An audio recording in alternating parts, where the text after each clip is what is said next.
विचार से विश्वास तक शिक्षा का नया अध्याय। स्वागत है आपका दामोदर यूनिवर्सिटी में। From thought to believe, a new chapter of education. Welcome to Damodar university. Hey everyone, मैं स्मृति झा, आपकी डिजिटल मेंटर। आज की क्लास में हम अपने क्लास 8 के साइंस के चैप्टर नंबर 3 को कवर करेंगे। चैप्टर नंबर 3 है हेल्थ द अल्टीमेट ट्रेजर, यानी कि बेसिकली इस पूरे चैप्टर में हेल्थ के बारे में बात की गई है, यानी आपके स्वास्थ्य के बारे में बात की गई है। तो आइए इस चैप्टर को हम लोग स्टडी करते हैं, देखते हैं हमारी एनसीईआरटी इस चैप्टर के बारे में हमें क्या बतला रही है। तो सबसे पहले ये जो हमारी बुक है, इसमें सबसे फ्रंट में हमारे पास में एक बुलेटिन बोर्ड दिया गया है। इस बुलेटिन बोर्ड में कुछ चीज़ें चिपकाई गई हैं। क्या क्या हैं इस बुलेटिन बोर्ड में? यहाँ पर कुछ चीज़ें पिन की गई हैं, जैसे कि यहाँ पर लिखा क्या है इसमें? पहला में 11.4% of India's population is diabetic, यानी कि ऐसा लिखा है कि भारत में 11.4% जो है वो डायबिटीज़ से परेशान है लोग। अगला में लिखा है air pollution is one of the leading risk factors for health. तो हेल्थ के लिए जो एयर पॉल्यूशन जो है उसकी वजह से हमारा जो हेल्थ है उस पर काफ़ी असर पड़ रहा है। इसी तरह से डिफरेंट चीज़ें यहाँ पर हमारे जो हेल्थ से रिलेटेड है उसके बारे में लिखी हुई है। जैसे यहाँ और लिखा है reduce oil in diet by 10%, यानी जो हम खाना खाते हैं उसमें ऑयल को रिड्यूस करने के लिए कहा गया है, कम करने के लिए कहा गया है। और इन सब के लिए हमारे पास में फिट इंडिया मूवमेंट चल रहा था। फिट इंडिया मूवमेंट चलाया गया, जिसमें कि कैसे डाइट हमें लेना है, किस तरीके से अगर कोई बीमारी हो गई है तो किस तरीके से योग की हेल्प से, योगा जो हम करते हैं, योग की हेल्प से हमारा जो एंजाइटी हो जाता है। आज की डेट में लोग, आधा से ज़्यादा लोग क्या होता है कि एंजाइटी से परेशान रहते हैं, किसी न किसी को कुछ ना कुछ परेशानियां होती ही हैं। तो इसके लिए योगा थेरेपी यूज़ की जाती है। Yoga reduces anxiety and increases concentration. तो इस तरीके के यहाँ पर हमारे देश में बहुत सारी अगर हमारी हेल्थ से रिलेटेड प्रॉब्लम्स भी हैं और प्रॉब्लम्स हैं तो उसके सॉल्यूशन के लिए भी काम किए जा रहे हैं। तो अब इस चैप्टर को हम कंटिन्यू करते हैं।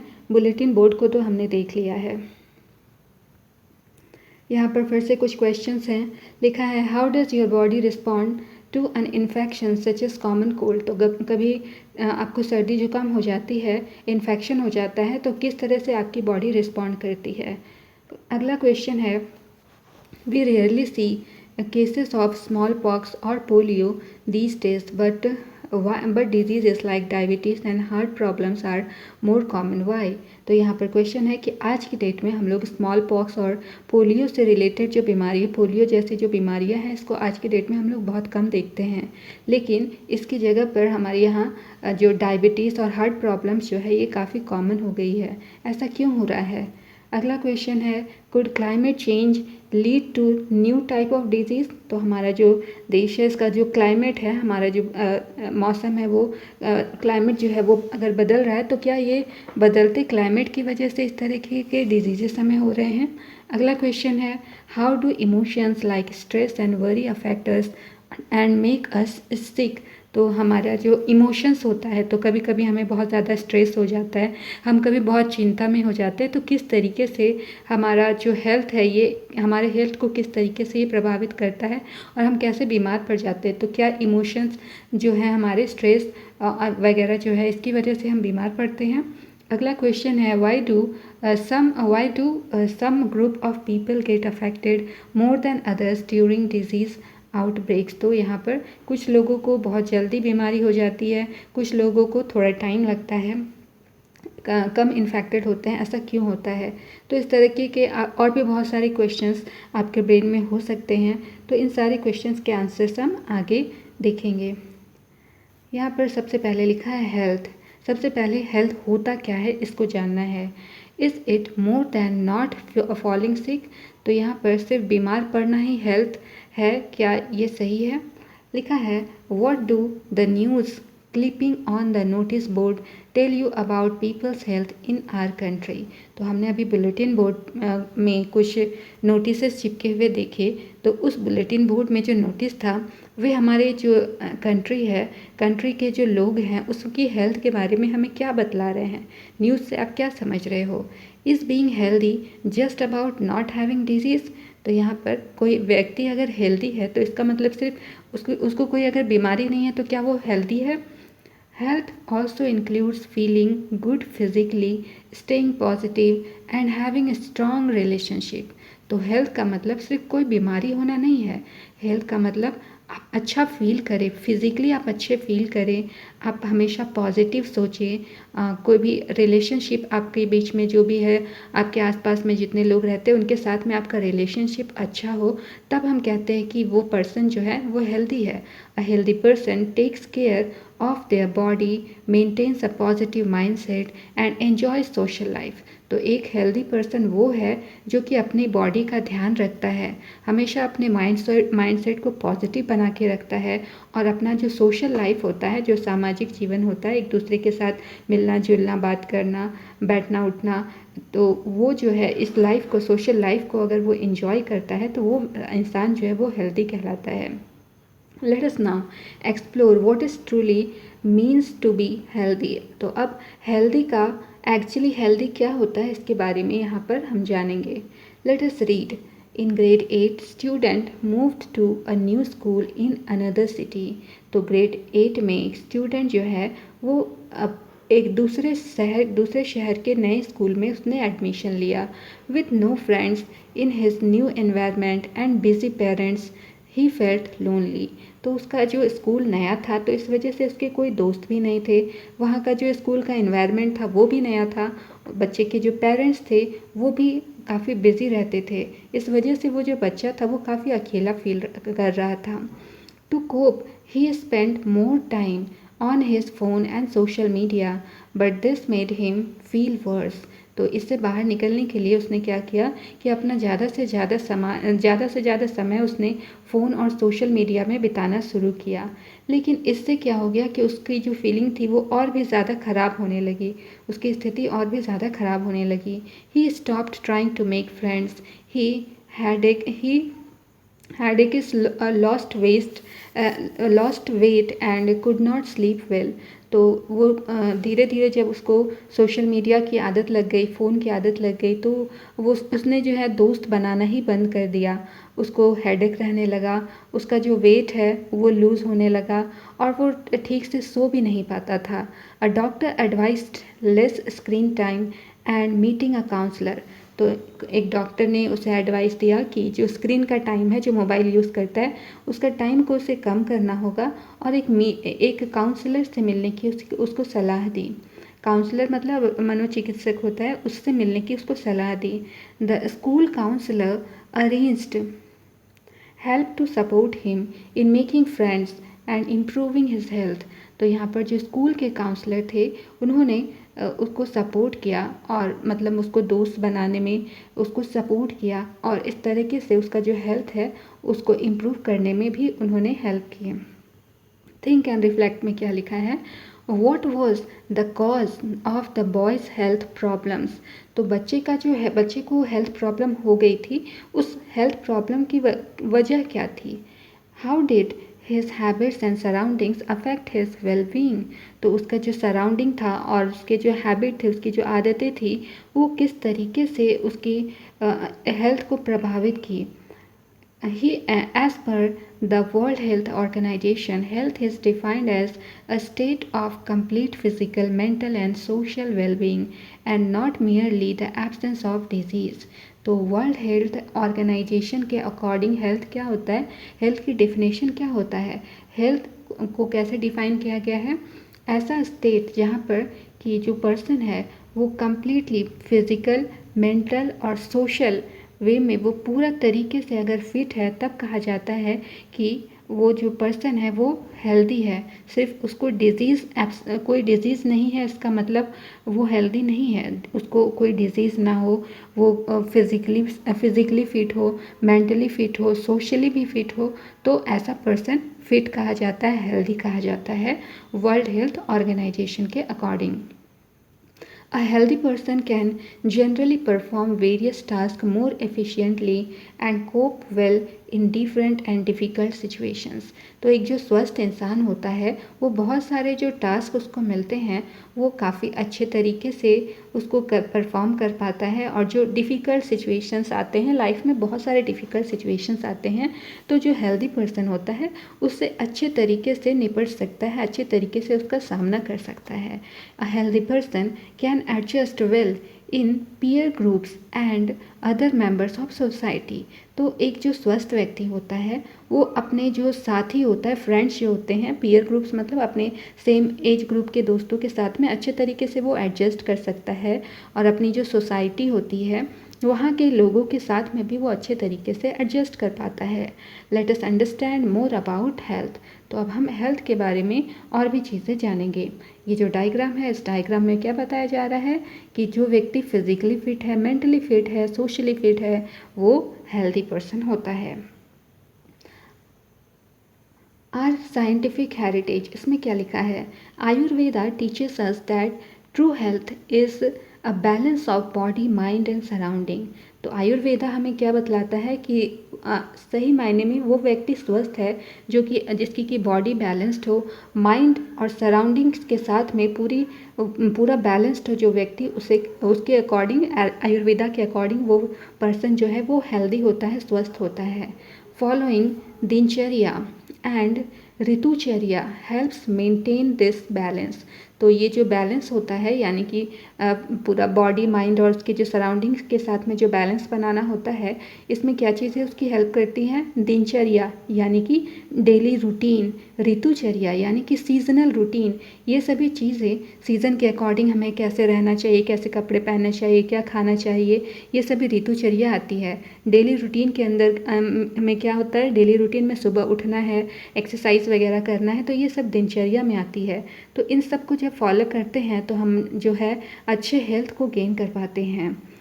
Eating fresh wholesome food situated once प्रकृति इज़ इसेंशियल, यानी कि जब खाना खाएं तो फ्रेश, हमेशा ताज़ा खाना खाएं, और जो हमारे अनाज होते हैं जैसे कि चना वगैरह हो गया, जो भी हमारे साबुत अनाज होते हैं उसको अच्छे तरीके से हमें खाना चाहिए। बच्चे की जो भी पर्सन है उसकी प्रकृति के अकॉर्डिंग खाना को खाना चाहिए।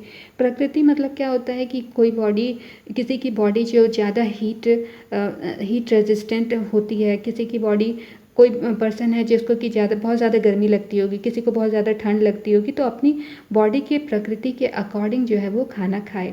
Regular exercise, cleanliness, restful sleep and a calm mind support overall well-being। तो अगर कोई व्यक्ति रेगुलर एक्सरसाइज कर रहा है, साफ़ सफाई का ध्यान रख रहा है, अपने जब वो सो रहा है तो बहुत आराम से वो सो रहा है, और जब उसका इस तरीके से जो उसका माइंड है वो काफ़ी काम होगा, बहुत ही शांत उसका दिमाग इस तरीके से हो जाएगा और वो हमेशा स्वस्थ ही रहेगा। This can also be achieved through practice like yoga, meditation and mindfulness. तो ये जो स्टेट है, इस स्टेट को कैसे पाया जा सकता है? इस स्टेट को अगर कोई पर्सन योगा कर रहा है, मेडिटेशन कर रहा है, तो इन सब की हेल्प से ये जो पर्सन है वो अच्छा हेल्थ गेन कर सकता है। How can we stay healthy? अब क्वेश्चन ये है कि हम कैसे स्वस्थ रह सकते हैं। For staying healthy we must eat nutritious foods, maintain hygiene, stay in a clean place, exercise regularly, get a proper sleep, spend time with family and friends and have a positive attitude। तो हमें healthy रहने के लिए हमें सबसे पहले तो बहुत अच्छा न्यूट्रिशियस फूड खाना चाहिए, साफ़ सफाई का ध्यान रखना चाहिए, अपने आसपास का जो जगह है उसको साफ़ रखना चाहिए, रेगुलरली एक्सरसाइज करना चाहिए, ठीक से हमें सोना चाहिए और अपना जो समय है दोस्तों और अपने परिवार के साथ बिताना चाहिए, और साथ में अपना जो एटीट्यूड है वो हमेशा पॉजिटिव रखना चाहिए। We should what should we do and what should we avoid to keep our health or self healthy. तो क्या चीज़ हमारे हेल्थ के लिए अच्छी है और क्या चीज़ हमारी हेल्थ के लिए ख़राब है, उसे हमें अवॉइड करना चाहिए। अगर हम ऐसा करेंगे तो हम हेल्दी रहेंगे। लेट अस लिस्ट, तो इसमें क्या लिस्ट बनाया गया है, list some good habits that your parents, teachers और elders often encourage you to follow. तो कुछ ऐसे हैबिट्स होंगे जो आपके पेरेंट्स, आपके टीचर्स, आपके जो बड़े लोग हैं वो आपको फॉलो करने के लिए कहते होंगे, इनकरेज करने के लिए उसके लिए इनकरेज करते होंगे कि इन सारी हैबिट्स को आप लेकर के आओ। तो उनका लिस्ट आपको बनाना है। How many of these are already a part of your life.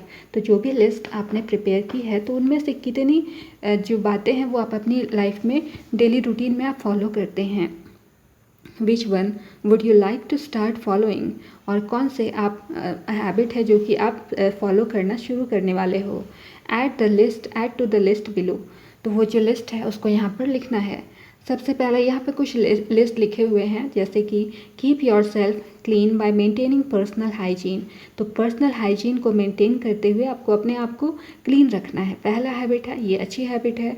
अगला है eat a healthy and balanced diet. तो खाना जब आप खाएं तो हेल्दी और बैलेंस्ड डाइट खाएं। ये नहीं कि ज़रूरत से ज़्यादा कोई चीज़ बहुत टेस्टी लग रही है तो ज़रूरत से ज़्यादा आपने उसको खा लिया, नहीं। आप जब खाना खाएं तो वो बैलेंस्ड होना चाहिए, प्रॉपर वे में प्रोटीन हो, जो भी मिनरल्स हो, कार्बोहाइड्रेट हो, वो खाना जो है पूरा बैलेंस्ड होना चाहिए। एक्सरसाइज रेगुलर वे में आपको एक्सरसाइज करनी चाहिए। मेक टाइम टू रिलैक्स और मेडिटेट एवरी डे, यानी मेडिटेशन का टाइम आपको हर दिन निकालना चाहिए। ये कुछ अच्छी आदतें थी। Now think about habits that are not good for your health. तो अब आपके हेल्थ के लिए कुछ हैबिट्स ऐसे भी होती है जो कि अच्छी नहीं होती हैं, तो उसकी कुछ लिस्ट को आपको तैयार करना है। तो पहला हैबिट है, क्या है, spending too much time on mobile phones और अदर डिजिटल स्क्रीन्स। तो मोबाइल फ़ोन या दूसरे डिजिटल स्क्रीन पर बहुत ज़्यादा अगर आप टाइम बिताते हैं तो ये आपके हेल्थ के लिए अच्छा नहीं है। दूसरी बुरी बात क्या है, eating fast food and other junk food every day, यानी हर दिन फास्ट फूड खाएं या दूसरे जंक फूड को अगर आप डेली खाते हैं तो ये भी आपके हेल्थ के लिए अच्छा नहीं है। नेक्स्ट है स्लीपिंग वेरी लेट और नॉट गेटिंग इनफ स्लीप। तो अगर आप रात को बहुत लेट से सोते हैं या फिर आपकी नींद पूरी नहीं होती है तो ये भी आपकी हेल्थ के लिए अच्छी बात नहीं है। Skipping meals specially breakfast. तो आप अगर खाना ठीक से नहीं खा रहे हैं, अगर किसी टाइम का खाना आप स्किप कर देते हैं, जैसे कि मॉर्निंग के टाइम पे जनरली क्या होता है, बहुत सारे लोग ब्रेकफास्ट यानी कि सुबह का नाश्ता नहीं करते हैं, तो ये भी आपकी हेल्थ के लिए अच्छा नहीं है। Taking care of our body and mind is important. तो हमारा जो बॉडी है, हमारा जो माइंड है, उसका ध्यान रखना बहुत ही ज़रूरी है। Healthy habits support a healthy body as well as a healthy mind. तो अगर आप अच्छी आदतें, हेल्दी हैबिट्स अपनाएंगे तो वो हमारी बॉडी को सपोर्ट करेगा और हमारा जो माइंड है वो भी हेल्दी रहेगा। Discuss your findings with your friends and teachers from the activity you participated in and the discussions you may have realized that our health depends on many factors. These factors include our lifestyle and our environment. तो यहाँ पर जो भी आपने activities के through जो भी participate किया था एक्टिविटीज़ में, तो उसको अपने दोस्तों के साथ, टीचर्स के साथ में डिस्कस करना है कि आपने क्या रियलाइज़ किया, हेल्थ के बारे में आपने क्या जाना, कौन कौन से फैक्टर्स हैं जो अच्छी हेल्थ के लिए ज़रूरी हैं, ये आपको डिस्कस करना है। तो आप क्या क्या फैक्टर्स हो सकते हैं, आप उसको अपनी लाइफस्टाइल के बारे में बता सकते हैं कि आप कैसे अपना दिन शुरू करते हैं, लाइफस्टाइल आप कैसी लाइफस्टाइल आपकी है, आपके आसपास का माहौल, सराउंडिंग कैसा है, एनवायरनमेंट कैसा है, इन सब के बारे में आपको डिस्कशन करना है। आगे लिखा है मेंटेन अ हेल्दी लाइफस्टाइल। अब हेल्दी लाइफस्टाइल कैसे मेंटेन करेंगे, तो पहला पॉइंट क्या है, eat a balanced diet with plenty of fruits, vegetables and whole grains. तो सबसे पहला बात है कि हेल्दी लाइफस्टाइल मेंटेन करने के लिए कि बैलेंस्ड डाइट को हमने अपने डेली हैबिट में शामिल करना चाहिए। बैलेंस डाइट में बहुत ज़्यादा अच्छी मात्रा में हमें फ्रूट खाना चाहिए, वेजिटेबल्स खाना चाहिए, होल ग्रेन्स साबुत अनाज जैसे कि चना हो गया, मूंग हो गया, ये इस तरह के जो अनाज होते हैं इसे हमें खाना चाहिए। अगला है avoid processed fatty and sugary foods and drinks. तो ऐसे खाना जो कि फैटी हो, जिसमें बहुत ज़्यादा फैट हो, बहुत ज़्यादा शुगर हो, तो ऐसे खाने को हमें अवॉइड करना चाहिए। Stay physically active by playing outdoors, walking, running, cycling और एक्सरसाइजिंग। तो हमेशा व्यक्ति को, जो भी पर्सन है, उन्हें हमेशा फिजिकली एक्टिव रहना चाहिए। अब फिजिकली एक्टिव कैसे रहेंगे? आप आउटडोर्स में बाहर जा कर के आप खेलें, वॉक करें, रन करें, दौड़ें, साइकिलिंग करें, एक्सरसाइज करें, इससे आप फिजिकली फिट रहेंगे, फिजिकली एक्टिव भी रहेंगे। Next one is limit screen time and spend more time in nature. यानी आपका जो स्क्रीन टाइम है उसको थोड़ा कम करें और नेचर के साथ, प्रकृति के साथ और ज़्यादा समय बिताएं। नेक्स्ट है get enough sleep to help your body and mind rest and recover. तो अपना जो बॉडी है और आपका जो माइंड है उसको रिकवर करने के लिए अच्छे तरीके से सोना ज़रूरी है, इसलिए अच्छे तरीके से आप सोएं भी। नेक्स्ट है प्रैक्टिस योगा और सिंपल ब्रीदिंग एक्सरसाइज लाइक प्राणायाम रेगुलरली। तो अपनी रेगुलर वे में आपको योगा करना है या ब्रीदिंग एक्सरसाइज करनी है, जिसमें कि प्राणायाम कहा गया है, उसको प्राणायाम को रेगुलर वे पर आपको करना है। Next one is say no to harmful substances like tobacco, alcohol and addictive drugs. तो यहाँ पर इस तरीके के जो हमारी हेल्थ के लिए अच्छे सब्सटेंसेस नहीं हैं, जैसे तंबाकू खाना, अल्कोहल पीना, या फिर जो भी ड्रग्स होते हैं, कुछ ऐसे ड्रग्स होते हैं जिसकी आदत पड़ जाती है, इन सब से दूर रहना चाहिए। नेक्स्ट है कीप द इन्वायरमेंट क्लीन। अपने आसपास के जो इन्वायरमेंट है उसको क्लीन रखना है। इसके लिए कुछ एक्टिविटी दी गई है। Look at figure 3.A, 3.3A and 3.3B। Which playground would you like to play in and why. तो यहाँ पर दो प्लेग्राउंड का यहाँ पर डायग्राम दिया है, पिक्चर है। तो यहाँ पर देखिए ये कितना क्लीन दिख रहा है और ये कितना डर्टी दिख रहा है, हर तरफ सिर्फ गंदगी ही दिख रही है। तो अगर आपको यहाँ पर खेलने के लिए भेजा जाए तो आप कौन से प्लेग्राउंड में जाएंगे? ऑब्वियसली ये काफ़ी साफ़ सुथरा लग रहा है, हर तरफ बहुत अच्छा दिख रहा है, मेंटेन किया हुआ है, तो आप यहाँ जाना पसंद करोगे। Most of us would like to play in the playground shown in figure 3.3A as it is clean, well maintained and looks beautiful. तो हमें से आधा से ज़्यादा लोग, मैक्सिमम लोग जो है वो इस प्लेग्राउंड में जाना चाहेंगे, क्योंकि ये साफ़ है, अच्छे तरीके से मेंटेन किया गया है और अच्छा दिख रहा है। The playground in figure 3B is polluted, dirty, unhygienic and full of flies and mosquitoes. तो ये जो डायग्राम है, ये प्लेग्राउंड जो है ये काफ़ी पॉल्यूटेड है, गंदा है, अनहाइजीनिक है, हमारे हेल्थ के लिए अच्छा नहीं है। यहाँ पे बहुत सारे मच्छर मक्खी जो है यहाँ पर उड़ रहे हैं। People living in such areas may fall sick more often. तो इस तरह के एरिया में जो लोग रहते हैं वो अक्सर ही बीमार पड़ते हैं। In addition to inculcating good habits and adopting a healthy lifestyle, we must keep ourselves and our surroundings clean. तो हमारे जो गुड हैबिट्स को अगर हम अपनी लाइफ में इनकलकेट करेंगे तो, और हेल्दी लाइफस्टाइल को अगर हम अडॉप्ट करेंगे, तो हम अपने आप को, अपने सराउंडिंग को, अपने जो आसपास का जो माहौल है, वातावरण है, उसको हम लोग साफ रख सकते हैं। Have you ever found it hard to breathe in a place with a lot of smoke or dust? तो ऐसा जगह जहाँ पर बहुत ज़्यादा धुआं हो, बहुत ज़्यादा धूल मिट्टी हो, तो वहाँ पर कभी आपने महसूस किया कि आपको सांस लेने में तकलीफ़ हो रही है? That is because clean air and water are important for our health. ऐसा इसलिए होता है क्योंकि हमारे हेल्थ के लिए अच्छी वायु और साफ़ पानी, साफ़ हवा बहुत ही ज़रूरी होती है। In cities, air pollution from vehicles and factories can cause problems like coughing और अस्थमा। तो शहरों की बात करें तो यहाँ बहुत ज़्यादा एयर पॉल्यूशन होता है, जो गाड़ियाँ होती हैं, जो फैक्ट्रीज होते हैं, उससे बहुत ज़्यादा धुएँ वगैरह आते हैं। तो इस वजह से लोगों को काफ़ी हेल्थ प्रॉब्लम्स देखनी पड़ती है, कुछ लोगों को कफ होता है, अस्थमा की शिकायत भी होती है। The air quality index helps us know how clean the air is. तो यहाँ पर एयर क्वालिटी इंडेक्स के थ्रू हम पता लगा सकते हैं कि हमारा जो शहर है उसका जो एयर है उसकी क्वालिटी कैसी है, कितना साफ़ है। A cleaner environment helps us stay healthy and feel better.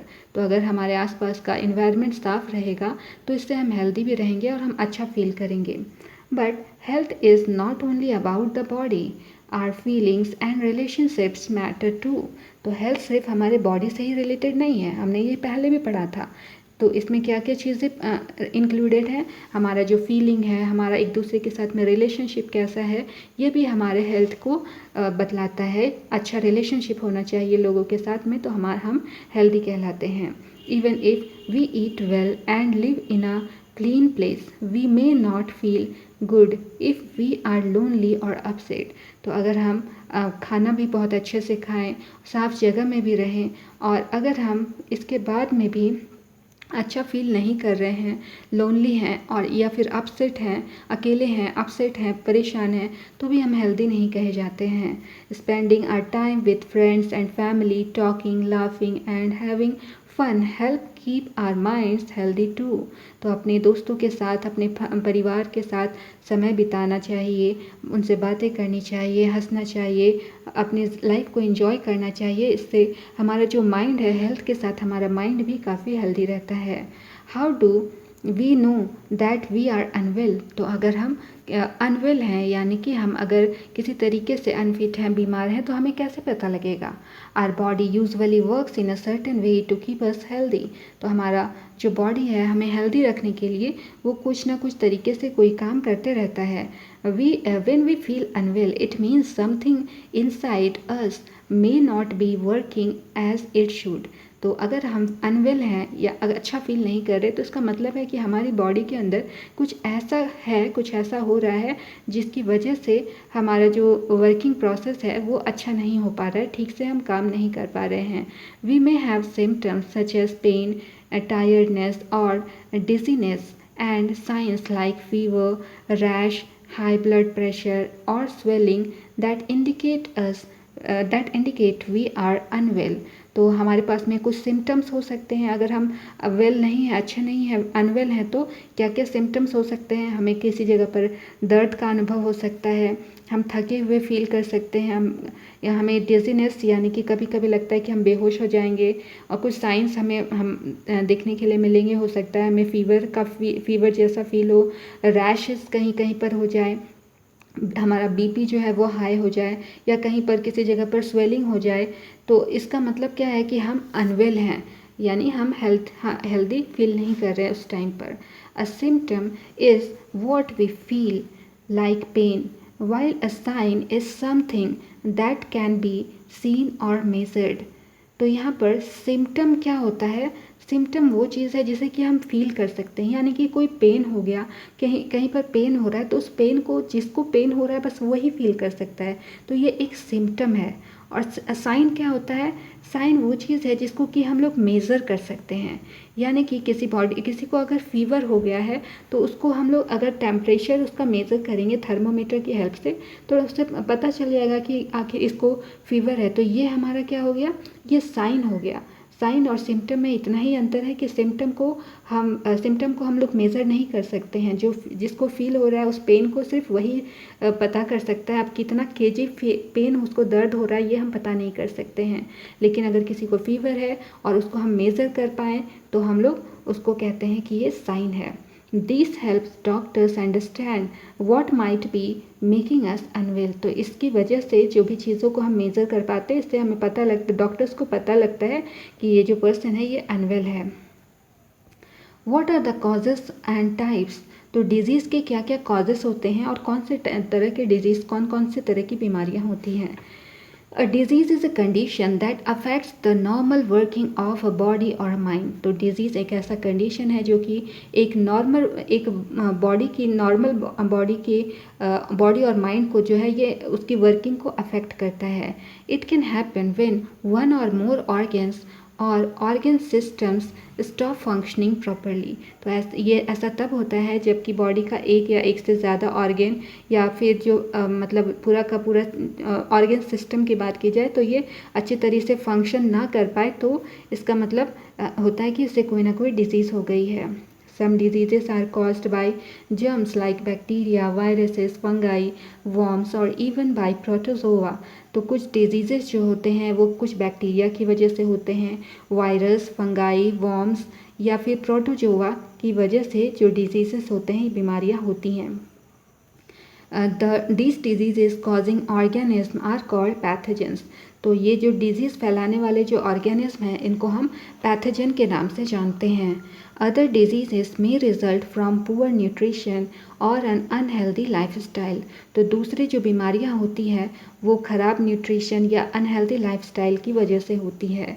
Some diseases last for a short time while others can continue for a long time and need regular treatment or care. तो कुछ diseases जो होती हैं वो थोड़े समय के लिए होती हैं, वहीं कुछ डिजीज़ेस जो होती है वो काफ़ी लंबे टाइम तक कुछ बीमारियां चलती हैं और उसको रेगुलर ट्रीटमेंट की ज़रूरत होती है और प्रॉपर केयर की ज़रूरत होती है. Diseases can be grouped into two major types based on their causes and how they spread. तो यहाँ जो भी बीमारियां हैं इसको दो ग्रुप में बांटा गया है, मतलब किस तरीके से, क्या वजह है, किस तरीके से वो फैलती है, इसके अकॉर्डिंग बीमारियों को दो तरीके से, दो टाइप का बतलाया गया है. पहला है नॉन कम्युनिकेबल डिजीज़ और दूसरा है communicable disease. Some diseases like cancer, diabetes or asthma are not caused by pathogens and do not spread from one person to another. They are usually linked to lifestyle, diet और environment. तो कुछ ऐसे diseases होते हैं जैसे cancer, diabetes, asthma, ये सब जो हो गया ये पैथोजन की वजह से नहीं होते हैं. और ऐसी जो बीमारियां हैं ये एक पर्सन से दूसरे पर्सन को नहीं होती हैं. तो ये जनरली कैसे होती हैं, जो लाइफस्टाइल है हमारा ख़राब लाइफस्टाइल की वजह से होती है. हम ठीक से अगर खाना नहीं खाएं, हमारे आसपास का जो इन्वायरमेंट है वो अच्छा नहीं हो, तो इसकी वजह से ये डिजीज़ेस, ये बीमारियां होती हैं. और इस तरह की बीमारियों को हम नॉन कम्युनिकेबल डिजीज़ कहते हैं. दूसरा है कम्युनिकेबल डिजीज़. इसमें क्या क्या आते हैं, diseases caused by pathogens are called communicable disease. ऐसे डिजीज़ जो कि पैथोजेंस से फैलते हैं, होते हैं, उसे कम्युनिकेबल डिजीज़ कहते हैं. They can spread from one person to another. For some examples of communicable diseases are typhoid, dengue, flu, chicken pox and कोविड-19. तो ये जो कम्युनिकेबल डिजीज़ है ये एक पर्सन से दूसरे पर्सन में फैलते हैं. इसके कुछ एग्जांपल्स कौन कौन से हैं, टाइफाइड हो गया, डेंगू, फ्लू हो गया, चिकन पॉक्स और अभी हाल में हमने देखा था कोविड-19. तो ये सभी जो बीमारियां हैं एक पर्सन से दूसरे पर्सन में फैलती हैं. In recent years, non-communicable diseases like diabetes, heart diseases and cancer have become more common in India. तो अब पिछले कुछ सालों से ये देखा जा रहा है कि कुछ नॉन कम्युनिकेबल डिजीज़ हैं जैसे कि डायबिटीज़, हार्ट डिजीज़, कैंसर, ये सब इंडिया में काफ़ी कॉमन हो गए हैं. This is happening because of changes in how people live, such as eating more processed food, getting less exercise and living longer lives. तो ये जो है इस तरह की बीमारियां क्यों हो रही हैं, क्योंकि जो हमारा जो आसपास का जो वातावरण है, हम जो खाना खाते हैं वो बहुत ज़्यादा प्रोसेस्ड फूड खाते हैं, बहुत कम एक्सरसाइज करते हैं और हमारा जो आसपास का जो वातावरण है वो भी अच्छा नहीं होता है. Today, most deaths in India are caused by NCDs. तो आज की डेट में बहुत सारे जो लोगों की जो मृत्यु हो रही है भारत में, लोग जो मर रहे हैं, डेथ हो रही है उनकी, वो क्यों हो रही है, मैक्सिमम लोगों नॉन कम्युनिकेबल डिजीज़ की वजह से ही मर रहे हैं. Understanding the difference between these two types helps us know how diseases spread and how to prevent. तो अभी हमने ये दो तरीके के डिजीज़ेस के बारे में जाना है, एक कम्युनिकेबल है, एक नॉन कम्युनिकेबल डिजीज़ है. तो अब इनके बारे में हम समझ गए, तो इससे हमें पता चल गया कि ये किस तरीके से फैलती है और इनसे बचना कैसे चाहिए. How are communicable diseases are caused and spread. तो अब ये आखिर कैसे होती है और कैसे फैलती है इसके बारे में हम यहाँ जानने वाले हैं. All communicable diseases are caused by pathogens. तो जितने भी communicable disease हैं वो pathogens की वजह से ही फैलते हैं. These pathogens can enter our body through the air we breathe or by consuming contaminated food or water and more. तो यहाँ पर ये जो पैथोजेंस है ये हमारी बॉडी में एयर के थ्रू इंटर करते हैं। जब हम सांस लेते हैं हवा में तो उसके थ्रू इंटर करते हैं। और अगर हम मतलब गंदा खाना खा ले या गंदा पानी पी ले तो इन सब की वजह से ये पैथोजन हमारी बॉडी में इंटर कर जाते हैं।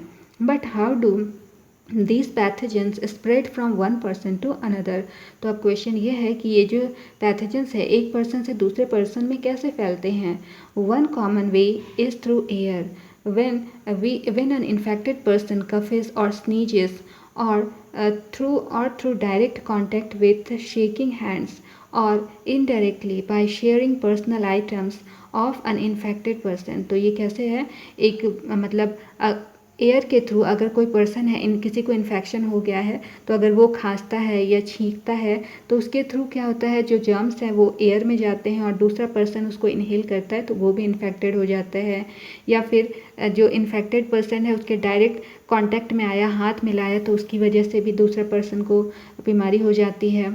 या फिर इनडायरेक्ट वे में क्या होता है कि पर्सनल जो इन्फेक्टेड पर्सन है उसने अपना कोई सामान, इन्फेक्टेड पर्सन ने अपना कोई सामान दूसरे पर्सन को यूज़ करने के लिए दिया है तो उससे भी बीमारी हो जाती है। Some of the communicable diseases spread through contaminated drinking water और फूड। तो कुछ कम्युनिकेबल डिजीज जो हैं वो जो गंदा पानी अगर हम लोग पीते हैं या फिर गंदा खाना किसी तरीके से खा लिया हमने तो उससे भी कम्युनिकेबल डिजीजेस हमें हो जाते हैं। Some pathogens are also spread by insects like mosquitoes and house flies. These insects are called vectors। तो कुछ पैथोजन जो है वो इंसेक्ट्स के थ्रू, जैसे मॉस्किटो हो गया, हाउस फ्लाई हो गया, इनके थ्रू भी फैलते हैं। ये जो इंसेक्ट है इन इंसेक्ट को हम वेक्टर्स के नाम से जानते हैं। By understanding how diseases spread, we can take simple steps to protect ourselves and others। तो अब हमने ये समझ लिया कि ये जो बीमारियां हैं ये फैलती कैसे हैं, तो अब हम सिंपल वे में हम अपने आप को प्रोटेक्ट कर सकते हैं। Let us find out how these communicable diseases spread and how we can prevent them। तो अब हम ऑलरेडी देख चुके हैं कि ये डिज़ीज़ कैसे फैलता है और हम इससे कैसे प्रिवेंट कर सकते हैं, अपने आप को कैसे बचा सकते हैं, इसके बारे में हम देखने वाले हैं। ग्रेड ए, यहाँ पर एक एक्टिविटी दी गई है। सबसे पहले grade 8 students listed some common communicable diseases in table 3.1 during a community campaign and a library search. तो यहाँ पर कम्युनिटी कैंपेन बच्चों क्लास 8 के बच्चों ने कम्युनिटी कैंपेन किया था और लाइब्रेरी सर्च किया था। इसके थ्रू यहाँ पर कुछ कॉमन कम्युनिकेबल डिजीज़ का लिस्ट ग्रेड 8 के बच्चों ने बनाया था। Check the information listed by referring to books, trusted websites और asking your science teacher add any missing details. तो ये जो भी इंफॉर्मेशन यहाँ दी गई है इसको किसी दूसरे बुक से या किसी ट्रस्टेड वेबसाइट से या अपने टीचर्स की हेल्प से आप इसको चेक करें और अगर कोई भी डिटेल यहाँ पर मिस हो गई हो तो उसे भी आप यहाँ फिल कर सकते हैं। Study in the table and think about what simple steps can help prevent each diseases। तो यहाँ पर इस टेबल को स्टडी करना है अच्छे तरीके से और मतलब इस जो भी डिजीजेस है इससे बचने के लिए हमें क्या क्या करना चाहिए इसके बारे में भी यहाँ बतलाना है। एक्चुअली यहाँ लिखा हुआ है, इसको समझना है आपको। Some common communicable diseases affecting human. तो कुछ जो कम्युनिकेबल डिजीजेस हैं वो क्या है, यहाँ पर इस एरिया में सबसे पहले कौन सी बीमारी है वो लिखा हुआ है और किसकी वजह से हो रहा है, वायरस प्रोटोजोआ किसकी वजह से हो रहा है, वो एजेंट है यहाँ पर। थर्ड में यहाँ पर साइट ऑफ इन्फेक्शन है, कहाँ पर आखिर जो इन्फेक्शन हो रहा है, तो वो चेहरे पे हो रहा है, आपके किडनी में हो रहा है, हार्ट में हो रहा है, कहाँ पर इन्फेक्शन हो रहा है उसके बारे में यहाँ पर बताया गया है। अगला है सिम्टम, क्या क्या उसका वजह है कि क्या सिम्टम आपको दिखाई पड़ रहे हैं। अगला है सबसे लास्ट वाला जो यहाँ पर है, यहाँ पर प्रिवेंट करने के लिए उससे बचने का तरीका क्या क्या हो सकता है वो यहाँ बतलाया गया है। तो फर्स्ट डिजीज़ है हमारे पास में कॉमन कोल्ड और इन्फ्लुएंजा। ये एक डिज़ीज़ है, बीमारी है, किसकी वजह से होती है, वायरस की वजह से होती है। और हमारी बॉडी का कौन सा पार्ट यहाँ पर अफेक्टेड होता है, रेस्पिरेटरी ट्रैक्ट। तो हमारा सांस लेने वाला जो एरिया है ये प्रभावित होता है इससे। तो इसके सिम्टम्स क्या हैं, नज़ल कॉग्निशन एंड डिस्चार्ज। तो नाक जो है या तो बंद हो जाती है या फिर बहुत ज़्यादा बहने लगती है। सोर थ्रोट, फीवर, कफ, बॉडी एक। तो ये सभी जो है हमारे अगर इस तरह का हमारी बॉडी में वायरस के थ्रू डिजीज़ हुआ तो ये सारे लक्षण हमें देखने के लिए मिलते हैं। इससे बचने का तरीका क्या है? वॉशिंग हैंड्स फ्रीक्वेंटली, यानी समय समय पर हाथों को धोना है। नॉट शेयरिंग पर्सनल आइटम्स, अपना जो भी सामान है वो किसी के साथ शेयर नहीं करना है। Covering the mouth and nose using a mask, तो अपना जो मुंह है, अपना जो नाक है उसको मास्क के हेल्प से कवर करके रखना है। नेक्स्ट है चिकन पॉक्स। अगर चिकन पॉक्स है तो चिकन पॉक्स किसकी वजह से होता है? वायरस की वजह से होता है। कौन सा हमारे बॉडी का पार्ट इन्फेक्टेड होता है? रेस्पिरेटरी ट्रैक्ट, और साथ में स्किन भी इन्फेक्टेड होता है। क्या क्या सिम्टम्स हैं? माइल्ड फीवर रहेगा व्यक्ति को, इंसान को माइल्ड फीवर, हल्का बुखार होगा। इची स्किन, यानी जो बॉडी का जो स्किन जो है वो खुजलाते रहेगा। रैशेस हो जाएंगे, उसको ब्लिस्टर्स आ जाएंगे। तो ये सभी हमारे सिम्टम्स हैं। इससे बचने के लिए हम क्या करेंगे? Complete isolation of the patient, covering the mouth and nose, vaccination. तो यहाँ पर जिसको भी चिकन पॉक्स हुआ है उसको कंप्लीट वे में आइसोलेट हो जाना चाहिए, अलग रहना चाहिए। अपना जो माउथ है और नोज़ है उसको कवर करके रखना चाहिए और वैक्सीन दिलवाना चाहिए। नेक्स्ट है मिज़ेल्स। मिज़ेल्स किसकी वजह से होता है? वायरस की वजह से होता है। कौन सा पार्ट, बॉडी पार्ट अफेक्टेड होता है? स्किन, और साथ में रेस्पिरेटरी ट्रैक्ट भी अफेक्टेड होता है। क्या क्या सिम्टम्स हैं? फीवर हो जाता है इंसान को, सोर थ्रॉट हो जाता है, and reddish rashes on neck, उसके गर्दन पर रेड कलर का रैशेस हो जाते हैं। Years and other parts of skin, तो ये हमारे जो कान हो गए और स्किन के अदर पार्ट्स भी इन्फेक्टेड होते हैं। इससे बचने के क्या तरीके हैं? प्रिवेंट कैसे कर सकते हैं? आइसोलेशन ऑफ द पेशेंट, यानी पेशेंट को अकेले रहना चाहिए। Covering the mouth and nose, अपने माउथ और नोज़ को कवर रखना चाहिए। मेंटेनिंग गुड हाइजीन, वैक्सीनेशन, तो अच्छा हाइजीन मेंटेन करना चाहिए, यानी कि साफ़ सुथरा रहना चाहिए और वैक्सीन लगाना चाहिए। अगला है ट्यूबरकुलोसिस। ये किससे होता है? बैक्टीरिया से होता है। कौन सा बॉडी पार्ट अफेक्टेड होता है? हमारे लंग्स अफेक्टेड होते हैं। क्या क्या सिम्टम्स देखने के लिए मिलते हैं? कफ हो जाता है, फीवर हो जाता है, थकान होती है, फटीग यानी थकान फील करता है व्यक्ति। लॉस ऑफ एपेटाइट, यानी कि उससे भूख नहीं लगती है। नाइट स्वेट्स, यानी रात में बहुत ज़्यादा पसीने आते हैं। तो इससे बचने के लिए क्या करना चाहिए? Avoiding close contact with TB infected people, तो जो भी टीबी इन्फेक्टेड पीपल है उसके क्लोज कॉन्टैक्ट में आने से बचना चाहिए। Covering the mouth and nose, यानी माउथ और नोज़ को कवर करके रखना चाहिए। Maintaining good hygiene, getting vaccinated, यानी साफ सफाई रखनी चाहिए और जो वैक्सीन है उसको लेना चाहिए। नेक्स्ट है disease is spread through contaminated water and food, यानी गंदे पानी और गंदा खाना खाने से जो डिजीज़ होते हैं उनके बारे में अब यहाँ पर बतलाया गया है। तो पहला डिजीज़ है हेपेटाइटिस ए। ये किसकी वजह से होता है? वायरस की वजह से होता है। बॉडी का कौन सा पार्ट अफेक्टेड है? लीवर। क्या क्या साइंस हैं? फटीग, यानी कि थकावट होती है, फीवर रहता है, भूख कम लगती है यानी लॉस ऑफ एपेटाइट, नौजिया हो जाता है, vomiting, jaundice, pain in the upper right abdomen. तो ये सभी हमारे लक्षण हैं। इससे बचने के लिए क्या करना चाहिए? Drinking boiled water and vaccination, यानी उबला हुआ पानी पीना चाहिए और वैक्सीनेशन लगवाना चाहिए। नेक्स्ट है कॉलेरा। कॉलेरा किसकी वजह से होता है? बैक्टीरिया की वजह से होता है। बॉडी का कौन सा पार्ट अफेक्टेड होता है? इंटेस्टाइन। इसकी वजह से क्या होता है? Diarrhoea and dehydration. अगला है इससे बचने के लिए क्या करना चाहिए? Maintain personal hygiene and good sanitary habits, यानी कि साफ़ सफाई रखनी चाहिए। Consumption of properly cooked food and boiled drinking water, तो अच्छे तरीके से पका हुआ खाना खाना चाहिए और उबला हुआ पानी पीना चाहिए और वैक्सीन लगवाना चाहिए। नेक्स्ट है टाइफॉइड। टाइफॉइड किसकी वजह से होता है? बैक्टीरिया की वजह से होता है। बॉडी का कौन सा पार्ट अफेक्टेड होता है? इंटेस्टाइन। इसमें क्या क्या लक्षण है इसके? हेडेक होता है, एब्डोमिनल डिस्कम्फर्ट होता है, यानी पेट जो है एब्डोमेन में आपका डिस्कम्फर्ट आप फील करेंगे, फीवर हो जाता है, डायरिया भी हो जाती है।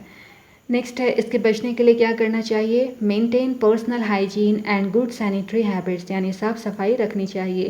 Consumption of properly cooked food and boiled drinking water, vaccination, अच्छे तरीके से पका हुआ खाना खाना चाहिए, पानी उबला हुआ पीना चाहिए और वैक्सीन लगवानी चाहिए।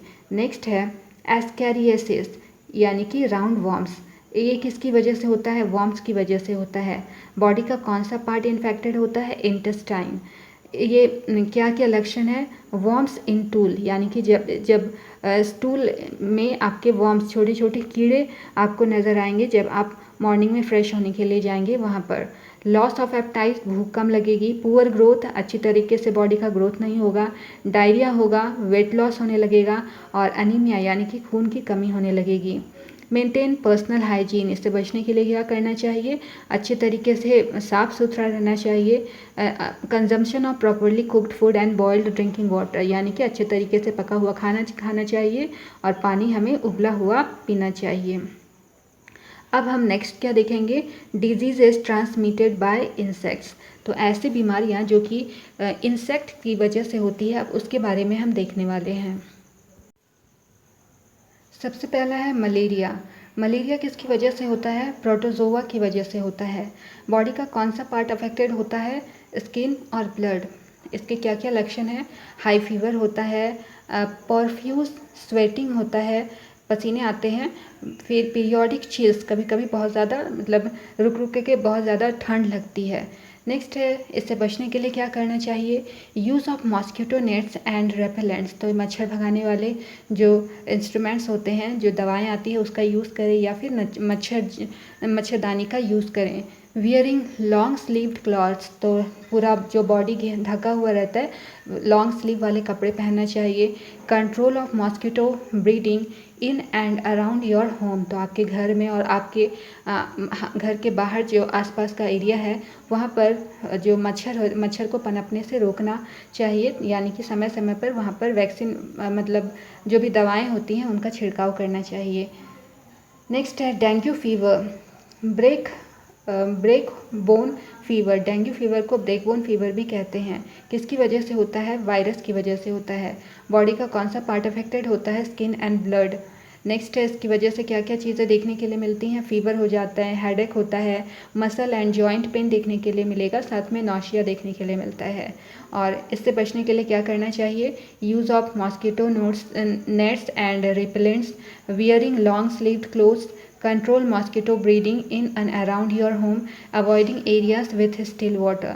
तो फिर से मच्छरदानी लगाना चाहिए, रेपेलेंट का यूज़ करना चाहिए, पूरे लॉन्ग स्लीव के कपड़े पहनना चाहिए, मॉस्किटो की ब्रीडिंग को रोकना चाहिए आपके घर में, आपके बाहर में, और आपके आसपास में कहीं पर भी अगर पानी इकट्ठा हो रहा है तो उससे उस एरिया में पानी इकट्ठा नहीं होने देना चाहिए। ये सभी इससे बचने के तरीके हैं। आगे लिखा है, by studying the table 3.1 we can understand how infectious diseases spread and how to prevent them. Here are some simple but important precautions.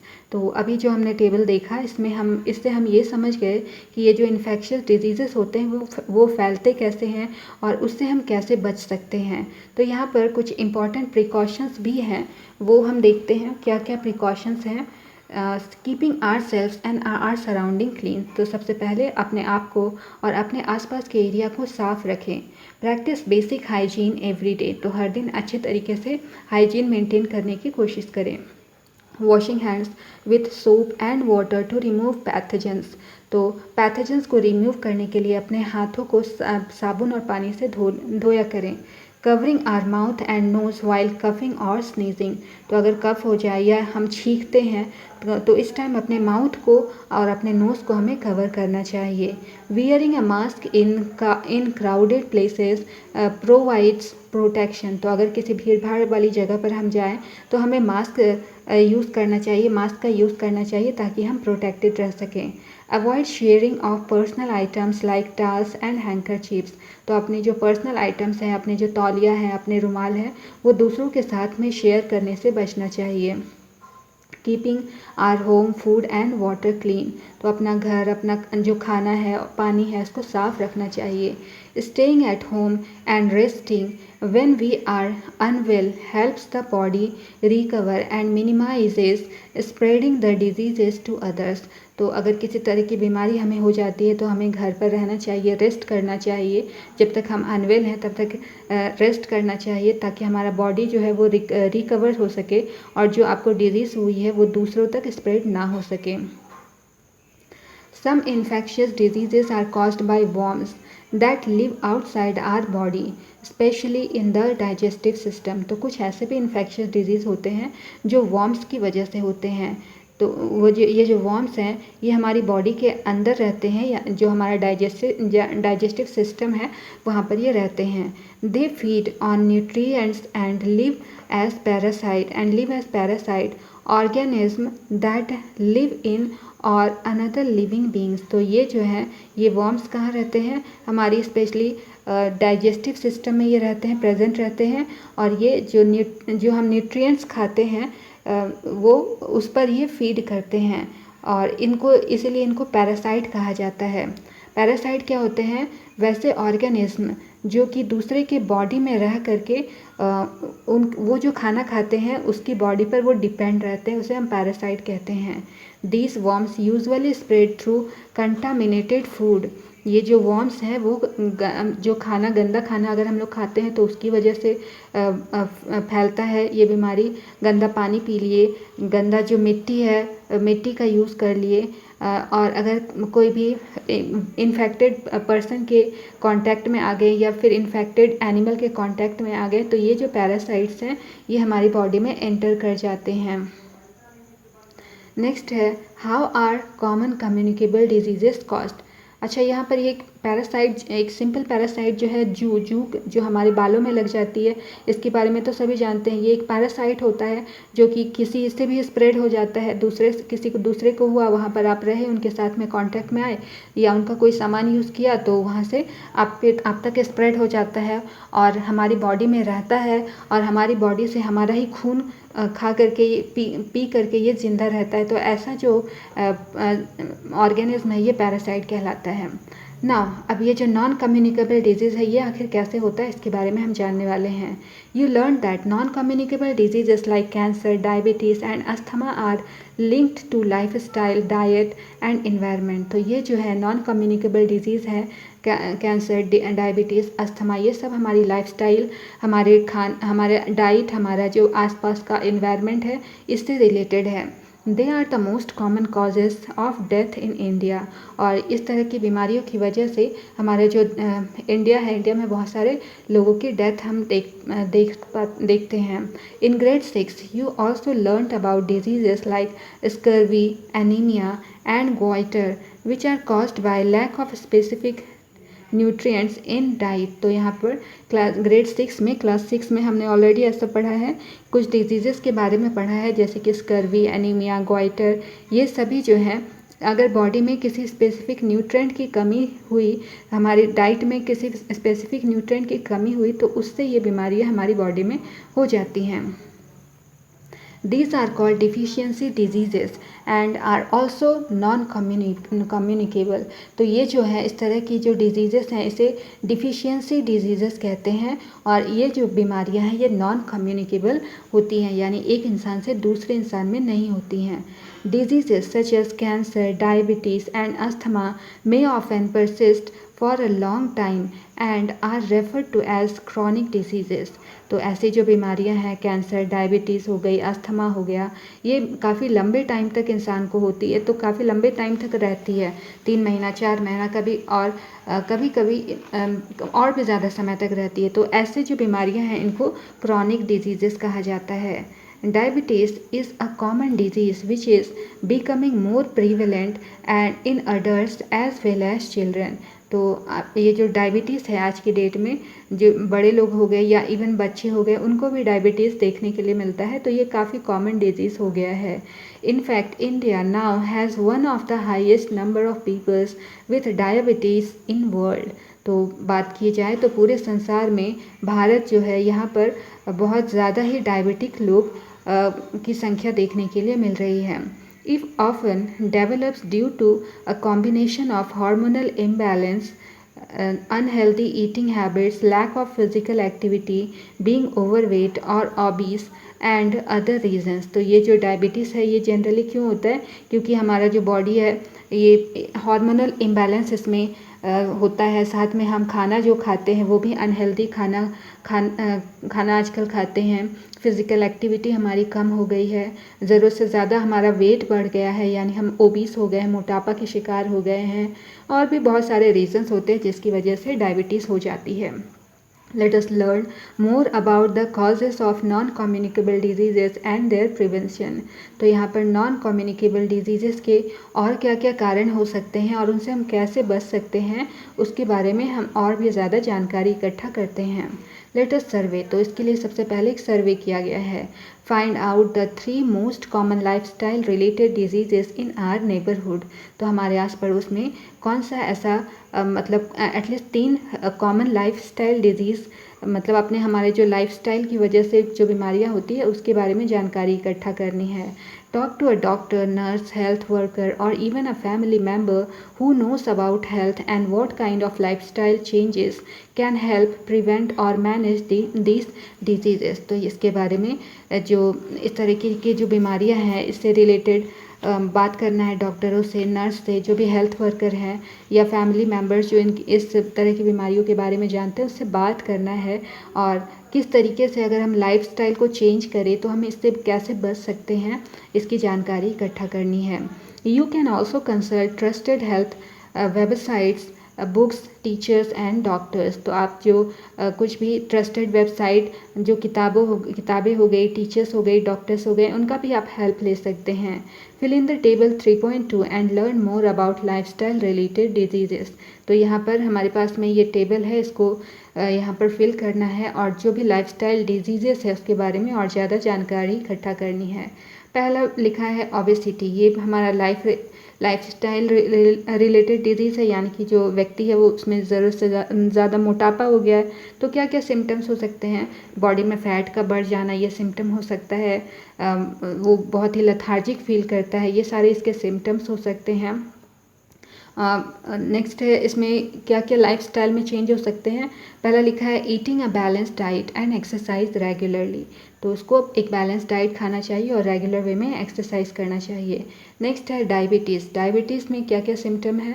Frequent urination, बार बार उसको यूरिन आते रहेगा, टॉयलेट जाना पड़ेगा। एक्सेसिव थर्स्ट, ज़रूरत से ज़्यादा प्यास लगेगी। वेट लॉस होगा। टायर्डनेस, थका हुआ फील करेगा। स्लो हीलिंग, यानी कहीं कहीं उसे चोट लग गई तो चोट को भरने में उसे बहुत ज़्यादा टाइम लगेगा। तो इस तरीके से जो है पता लगता है कि इसे डायबिटीज़ है। इससे बचने के लिए क्या करना चाहिए? सबसे पहले तो हमें जो डाइट है उसको कंट्रोल वे में लेना चाहिए। खाना जो है, खाने में जो हमारा बाहर का खाना है, तला भुना खाना हो गया, ज़रूरत से ज़्यादा चीनी वगैरह का खाना कम करना चाहिए। प्रॉपर वे से रेगुलर वे में एक्सरसाइज करना चाहिए, योगा करना चाहिए। इस तरीके से हम डायबिटीज़ से बच सकते हैं, लाइफस्टाइल में चेंज करके हम लोग बच सकते हैं। नेक्स्ट है high blood pressure. High blood pressure में क्या होता है कि इंसान को बहुत ज़्यादा गुस्सा आने लगता है, चिड़चिड़ा हो जाता है। इससे बचने के लिए हम क्या कर सकते हैं? हम योगा कर सकते हैं। अपने लाइफस्टाइल में जो भी बॉडी में जो हीट पैदा करने वाले जो सब्सटेंसेस हो गए, जैसे ज़्यादा तली भुनी हुई चीज़ें हो गई, लाल मिर्च हो गया, ज़रूरत से ज़्यादा नमक हो गया, इन सब का खाना में कम से कम यूज़ करना चाहिए ताकि हमारा जो ब्लड प्रेशर है वो कंट्रोल में रह सके। इसी तरीके से और भी जो भी डिजीज़ेस होंगी उसको यहाँ पर फिल करना है, क्या क्या सिम्टम्स हो सकते हैं और उससे बचने के लिए क्या क्या उपाय किए जा सकते हैं, उन सबको हम लोग यहाँ पर फिल कर सकते हैं। अब यहाँ पर क्या है, साइंटिस्ट से मिलते हैं। ये साइंटिस्ट कौन है? कमल रानादेव।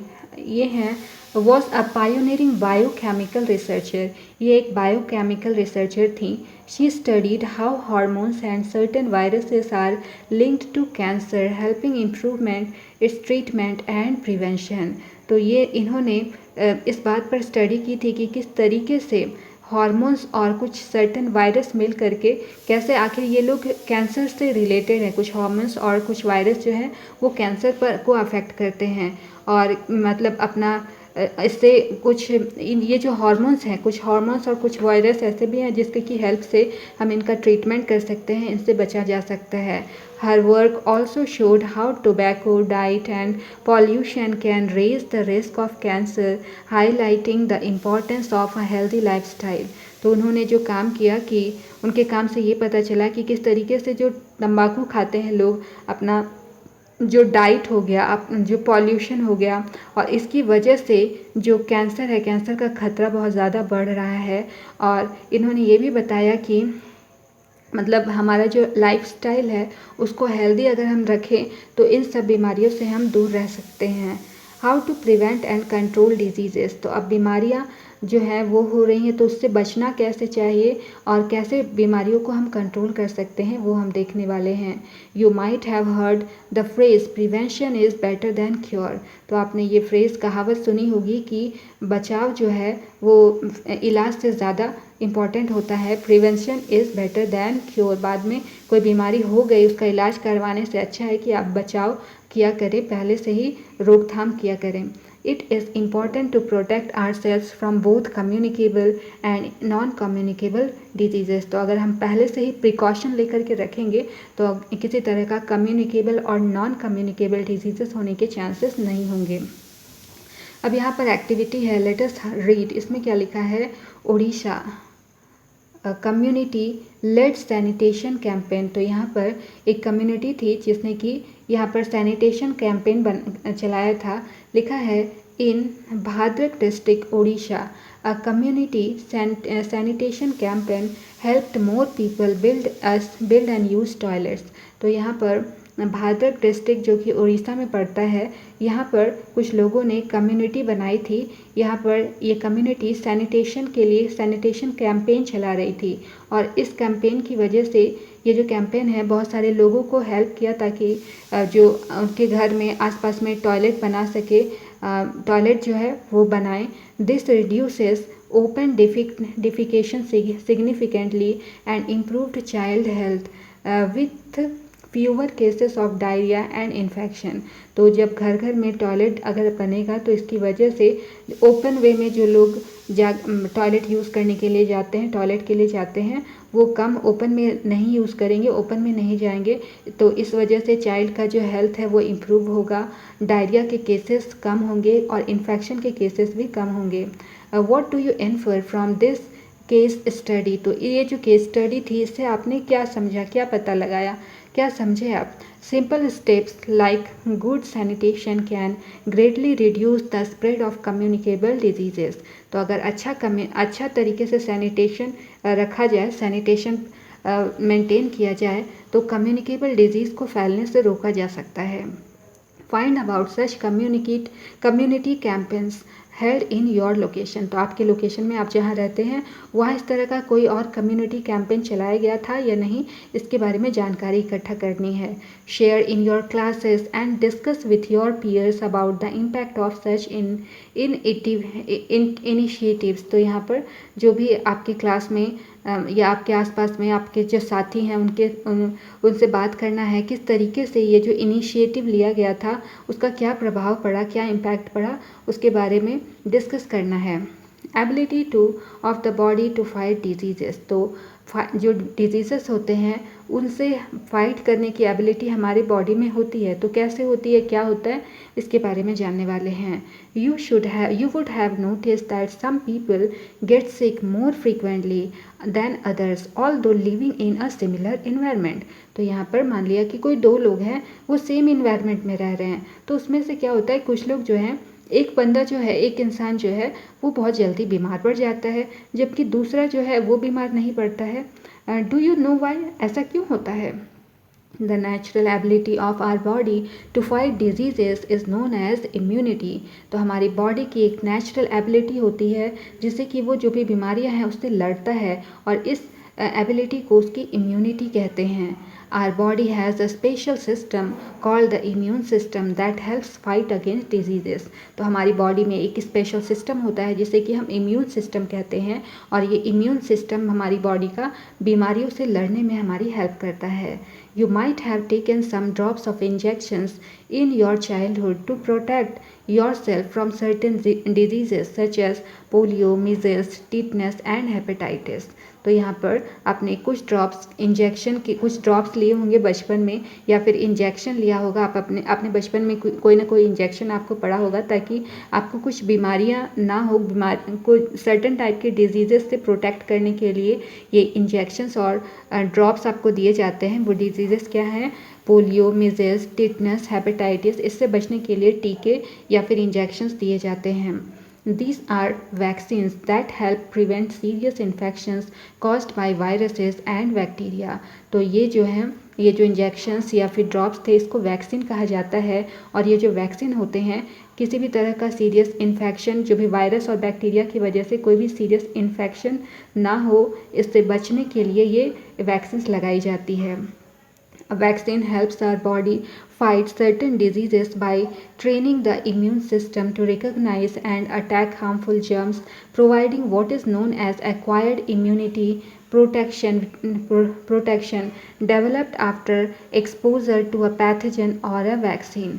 तो ये जब वैक्सीन किसी पर्सन को लगाई जाती है, तो ये जो वैक्सीन है ये सर्टेन टाइप के डिजीज़ से फाइट करने में हमारी हेल्प करती है। तो ये जो डिजीज़ होता है, तो मान लिया कि कोई भी पैथोजन हम वैक्सीन जब लगाया, मान लिया कि किसी को टिटनस हो गया, तो टिटनस का वैक्सीन जब लगता है तो वो जो वैक्सीन होता है उसमें जो एलिमेंट डाला जाता है वो टिटनस का ही कोई भी डेड मटेरियल उसमें डाला जाता है, जिससे कि हमारा जो बॉडी है वो तुरंत में क्या होता है, एक्टिव हो जाता है। उसको लगता है कि ये कौन सा हार्मफुल जर्म आ गया है और उस पर अटैक करने के लिए वो पूरा बॉडी जो है हमारा वो एक्टिव हो जाता है।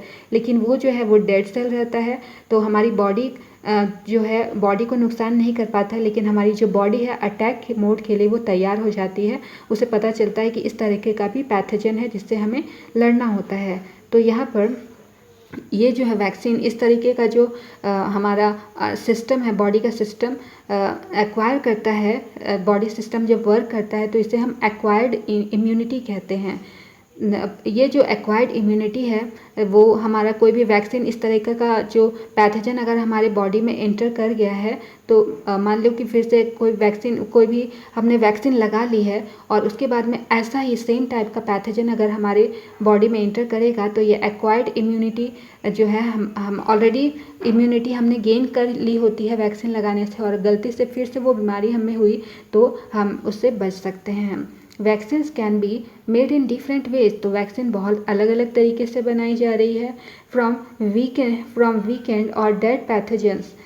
तो वैक्सीन कैसे बनता है? जो कि एकदम कमज़ोर या फिर डेड पैथोजन हो, मरा हुआ पैथोजन हो, उससे वैक्सीन बनाई जाती है। Like viruses and bacteria. तो यहाँ पर लिखा ही हुआ है कि कोई मरा हुआ या बहुत कमज़ोर वायरस या बैक्टीरिया होगा तो उससे वैक्सीन बनाई जाती है। या फिर और फ्रॉम इनएक्टिव और हार्मलेस पार्ट्स ऑफ पैथोजन, या फिर किसी भी वायरस या बैक्टीरिया यानी कि पैथोजन का बॉडी का कोई इनएक्टिव या हार्मलेस पार्ट जो है उससे वैक्सीन बनाया जाता है। Some newer vaccines instruct our own body cells to make a harmless part of the germ। तो कुछ ऐसे भी जो नए वैक्सीन्स बनाए जाते हैं वो हमारी बॉडी सेल्स को इंस्ट्रक्शन देते हैं कि ये हमारा जो जर्म्स हमारे बॉडी में इंटर कर रहा है वो हार्मलेस है। Which our body immune system then learns to fight. तो इसकी वजह से क्या होता है, हमारा जो बॉडी का इम्यून सिस्टम है उससे लड़ने के लिए सीख जाता है। कैसे लड़ना है उससे हमारी बॉडी का इम्यून सिस्टम खुद ही सीख जाता है। अब ये कोई दवा नहीं थी, हमारे बॉडी का जो इम्यून सिस्टम है उसको इससे लड़ने के लिए तैयार किया गया था। तो ये हमारा वैक्सीन होता है। जैसे कि हमारा कोविड-19 में सबको सुई लग रही थी तो वैक्सीन दिया जा रहा था, वहाँ पे भी यही हो रहा था कि जो मरा हुआ डेड बैक्टीरिया वगैरह था उससे वैक्सीन को तैयार किया गया। तो हमारी बॉडी में जब इंजेक्शन दिया गया था तो हमारा बॉडी उससे लड़ने के लिए, हमारे बॉडी का इम्यून सिस्टम उससे लड़ने के लिए तैयार हो गया था। For example, a tetanus shot often given after an injury protects against infection by the tetanus causing bacteria. तो यहाँ पर दूसरा एग्जाम्पल भी है कोई भी अगर किसी को टिटनस की वजह से कोई इन्फेक्शन हो गया है तो उससे बचने के लिए उससे उसको कोई भी इंजरी ना हो, कोई खतरा ना हो, तो उसको टिटनस का ही शॉट दिया जाता है, यानी टिटनस का ही इंजेक्शन दिया जाता है। टिटनस का इंजेक्शन में टिटनस का ही डेड बैक्टीरिया प्रेजेंट होता है। It contains an inactivated bacterial toxin that helps the immune system develop protection without causing the disease. तो यहाँ पर ये जो टिटनस का बैक्टीरिया ही उस इंजेक्शन में होता है और इस वजह से हमारा जो बॉडी होता है, बॉडी का इम्यून सिस्टम जो है उससे प्रोटेक्शन के लिए खुद ही अपने आप को तैयार कर लेता है और जो भी डिजीज़ है बिना कोई डिजीज़ फैलाए हमारा बॉडी खुद ही उसको प्रोटेक्ट कर लेता है। Do you know when the first vaccine was discovered? तो पहला वैक्सीन आखिर कब डिस्कवर हुआ था? क्या इसके बारे में आपको कोई जानकारी है? Edward Jenner and the smallpox vaccine. तो अब यहाँ पर एडवर्ड जेनर और स्मॉल पॉक्स वैक्सीन के बारे में बतलाया गया है। Smallpox was a deadly disease that caused blisters and killed millions. तो यहाँ पर स्मॉल पॉक्स कभी ऐसा था डिजीज़ जिसकी वजह से बहुत ज़्यादा लोग जो थे वो मरे गए थे। मिलियंस ऑफ पर्सन्स की डेथ स्मॉल पॉक्स की वजह से हुआ करती थी। Milder disease called cow pox seen in cows could also infect humans. तो यहाँ पर एक माइल्ड डिजीज़ था, बीमारी थी जो कि गाय को होती थी, जिसको काउ पॉक्स कहा जाता था। ये जनरली जो काउस थी उनमें ही देखने के लिए मिलता था। तो ये जो काउ पॉक्स था ये इंसानों को भी इन्फेक्ट कर रहा था। In the late 1700s, English doctor Edward Jenner discovered that people who had cowpox do not get smallpox. तो यहाँ पर 1700 की बात है, 1700 लेट 1700 की बात है कि यहाँ पर एक इंग्लिश डॉक्टर थे एडवर्ड जेनर। इन्होंने ये देखा कि ऐसे लोग ऐसी जो गायें होती है जिसको कि काउ पॉक्स हो गया था, तो उनकी सेवा करते हैं, वहाँ पर उनके संपर्क में रहते हैं, तो उनको जो लोग वहाँ पर रहते हैं तो उनको काउ पॉक्स तो हो गया। काउ पॉक्स गायों की बीमारी थी, तो वो जो लोग वहाँ पर इनके साथ में संपर्क में रहते थे तो उन लोगों को भी काउ पॉक्स तो हो गया, लेकिन वैसे लोगों को स्मॉल पॉक्स कभी नहीं हुआ। This led to the invention of the first vaccine and helped protect people from smallpox। तो यहाँ से ही जो इन्वेंशन है, पहला वैक्सीन का इन्वेंशन हुआ और ये जो स्मॉल पॉक्स का वैक्सीन को यहाँ से बनाया गया जिससे कि प्रोटेक्शन हो सके, लोगों को स्मॉल पॉक्स ना हो सके, तो यहाँ पर वैक्सीन बनाया गया। Our scientist heritage। Long before modern vaccines, India had a traditional method called variolation to protect against smallpox। तो वैक्सीन जब डिस्कवर नहीं हुई थी उससे पहले हमारे भारत में एक ट्रेडिशनल मेथड का यूज़ किया जाता था स्मॉल पॉक्स से बचने के लिए, जिसको वेरियोलेशन कहा जाता था। It involved using materials from a smallpox sore to scratch the skin and create a mild infection and build immunity. People who performed this practice were known as ठेकेदार्स। तो यहाँ पर जो भी मटेरियल्स हैं ये स्मॉल पॉक्स से बचने के लिए उसको मतलब उसके जो स्किन्स वगैरह था तो यहाँ पर उसका प्रिपेयर किया जाता था, उसी के स्किन से प्रिपेयर किया जाता था और यहाँ पर जो है माइल्ड इन्फेक्शन होता था और हमारा जो बॉडी की इम्यूनिटी जो है वो बिल्ड हो जाती थी। और ये जो फंक्शन को परफॉर्म करने वाले लोग थे, ये जो प्रैक्टिस करने वाले लोग थे, उसको ठेकेदार कहा जाता था। Think like scientist. अब साइंटिस्ट की तरह सोचने के लिए आपको कहा जा रहा है। Jenner observe that milkmaids who had cowpox did not catch smallpox, likely because the two viruses are related। तो अब यहाँ पर जो जेनर थे उन्होंने ऑब्ज़र्व किया कि जो मिल्क मेड्स होते हैं जो कि गायों की देखभाल करते हैं, तो उनको जो गाय है उनको काउपॉक्स हुआ था। और वहाँ पर जो लोग उनकी सेवा करते थे, जो लोग गायों की देखभाल करते थे, उनको काउपॉक्स तो हो गया लेकिन स्मॉल पॉक्स नहीं हुआ। तो उनको ऐसा लगा कि ये दोनों जो है काउपॉक्स और स्मॉल पॉक्स, वो दोनों ही सेम ही वायरस से होते होंगे, एक दूसरे से रिलेटेड होंगे।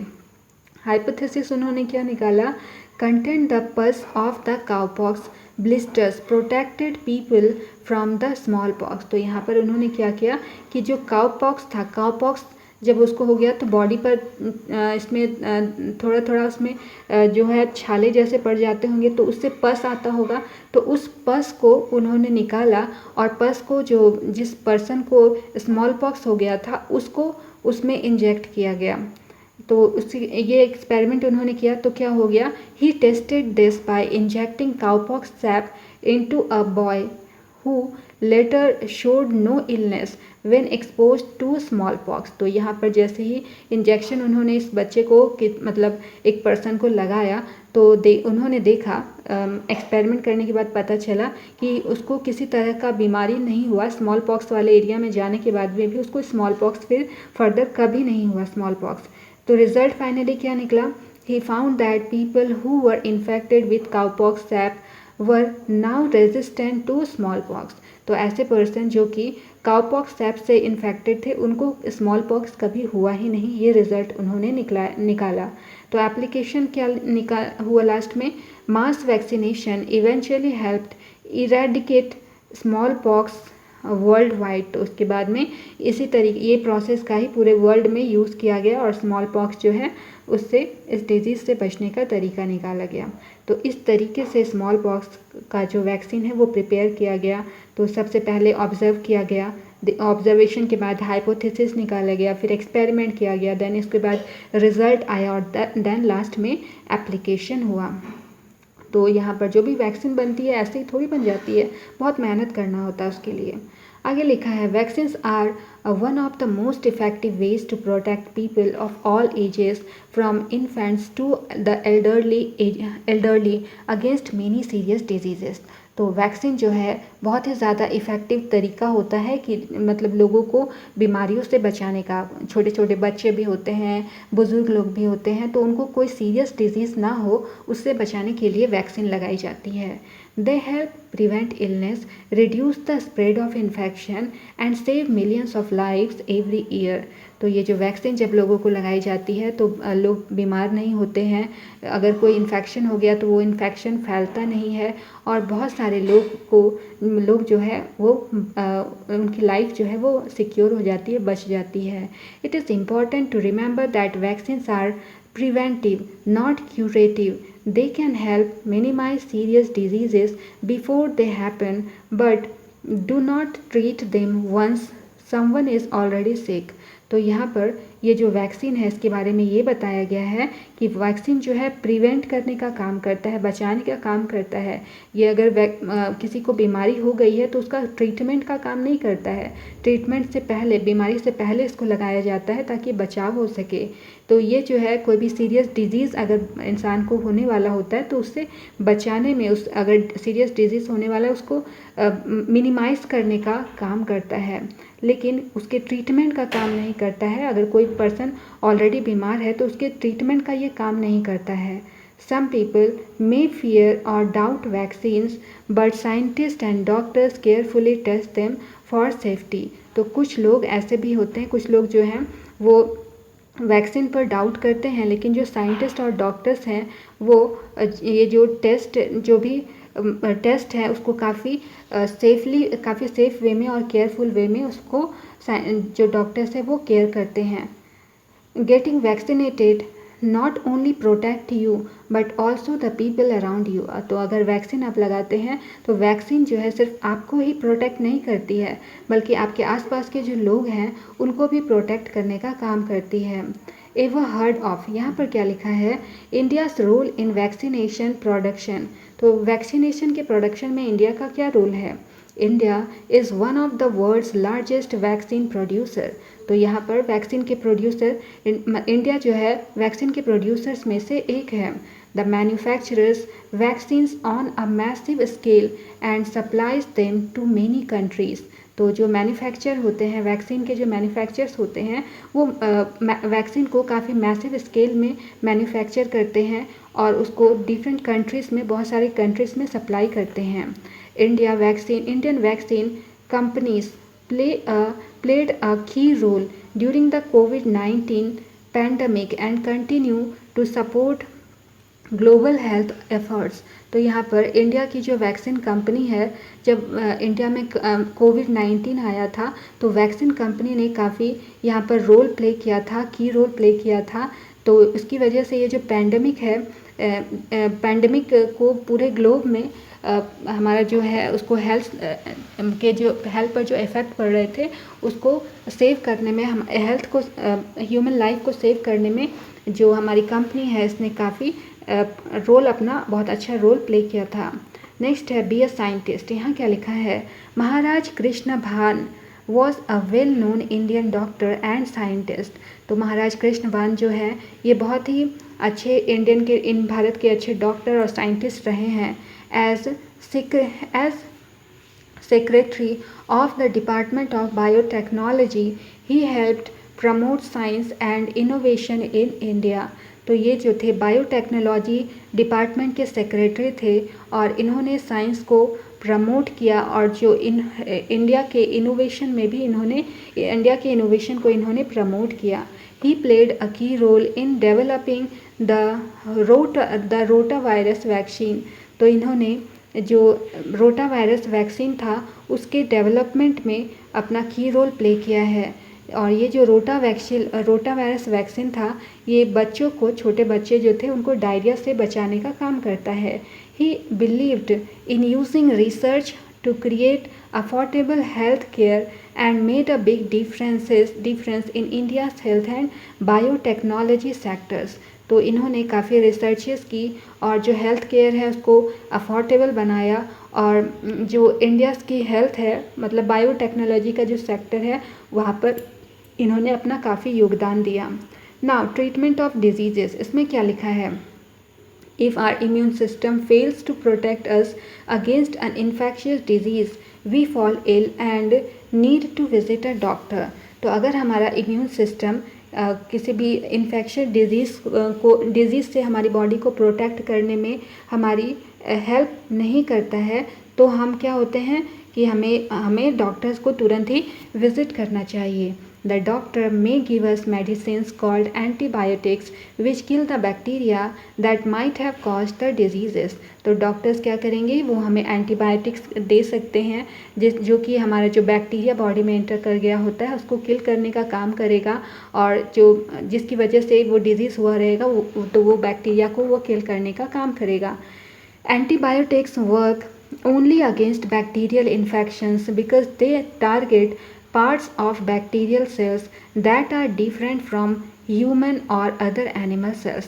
तो एंटीबायोटिक क्या करता है, जो भी बैक्टीरियल इन्फेक्शन है उसके अगेंस्ट वर्क करता है, क्योंकि ये जो है जो भी पार्ट्स होते हैं बैक्टीरिया के जो पार्ट्स, टारगेटेड पार्ट्स हैं वहाँ पर वर्क करता है और ह्यूमन का बॉडी हो या फिर दूसरे एनिमल सेल्स हो उन पर यहाँ पर वर्क करता है और बॉडी को सेफ रखने का काम करता है। They do not work against viruses और डिजीज़ेस कॉज्ड बाय प्रोटोजोआ। तो ये जो एंटीबायोटिक्स हैं वो वायरस और डिजीज़ की वजह से जो भी बीमारियां होती है, प्रोटोजोआ की वजह से जो बीमारियां होती है उस पर वर्क ये नहीं करते हैं। Now think like a scientist. यहाँ क्या लिखा है, discovery of the first antibiotic Penicillium.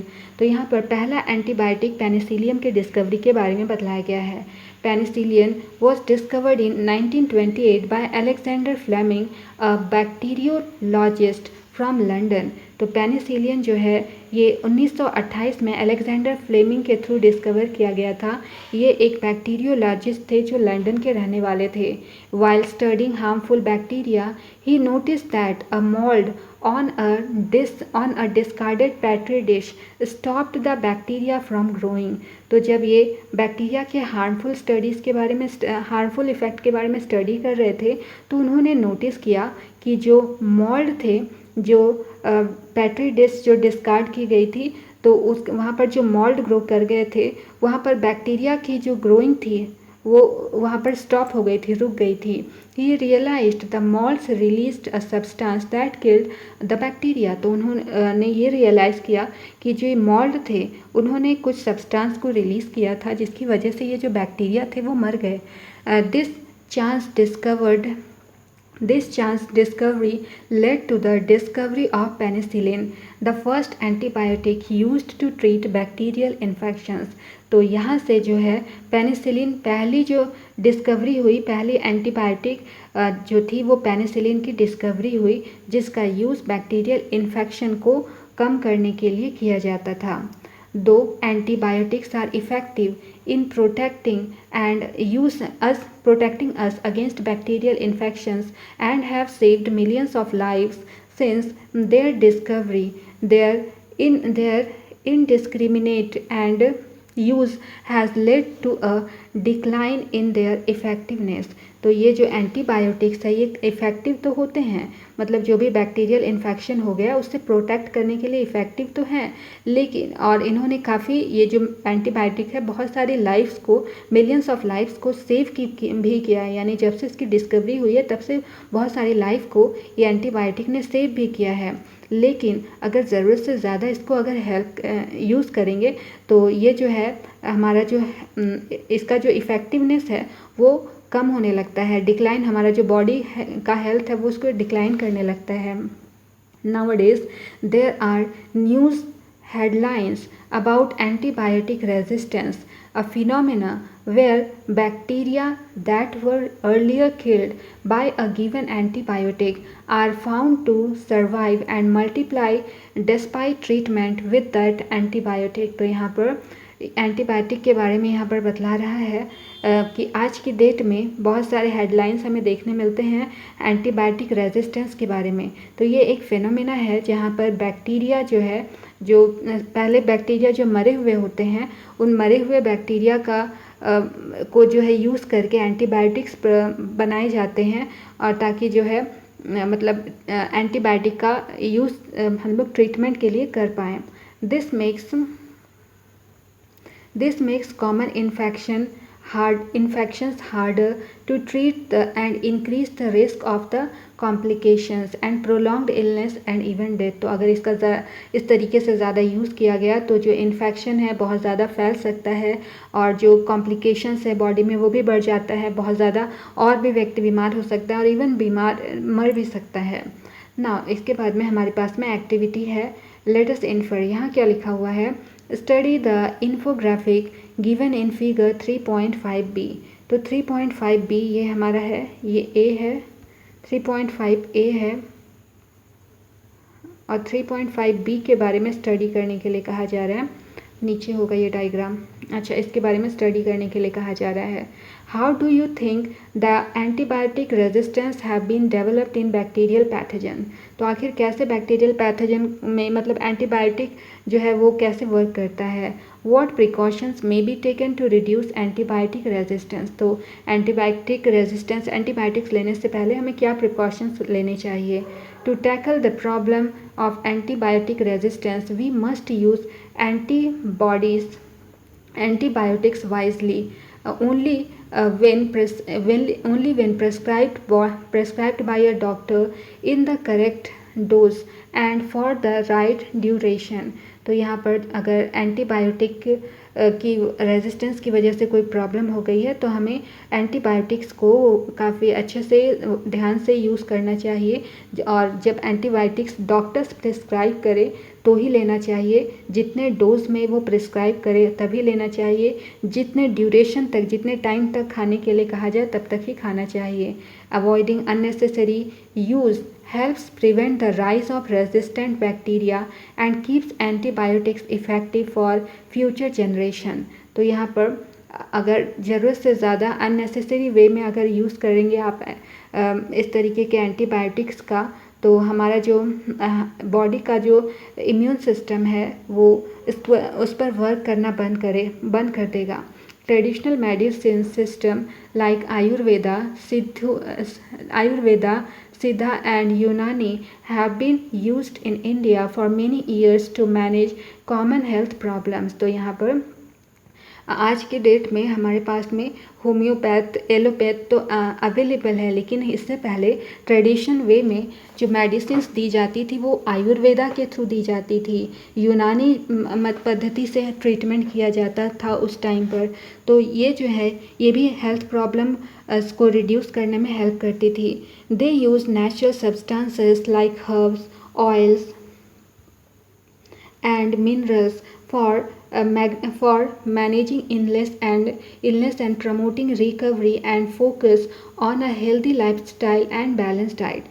तो ये जो हमारे आयुर्वेदिक सब्सटेंसेस होते हैं या यूनानी पद्धति के जो दवाएं दी जाती है, यहाँ पर हमारा नेचुरल जो हर्ब्स होता है उसका यूज़ किया जाता है, ऑयल्स का यूज़ किया जाता है, कुछ मिनरल्स का यूज़ किया जाता है, और इसकी वजह से इनका यूज़ करके जो बॉडी हमारा इल हो गया था, बीमार हो गया था, वो धीरे धीरे रिकवर होता है। तो इसकी वजह से जो हमारा हेल्थ पर कोई साइड इफ़ेक्ट नहीं होता था, और यहाँ पर ठीक तरीके से खाना खाने की सलाह दी जाती थी, हेल्दी लाइफस्टाइल मेंटेन करने की सलाह दी जाती थी, और इस तरीके से पहले ट्रीटमेंट किया जाता था।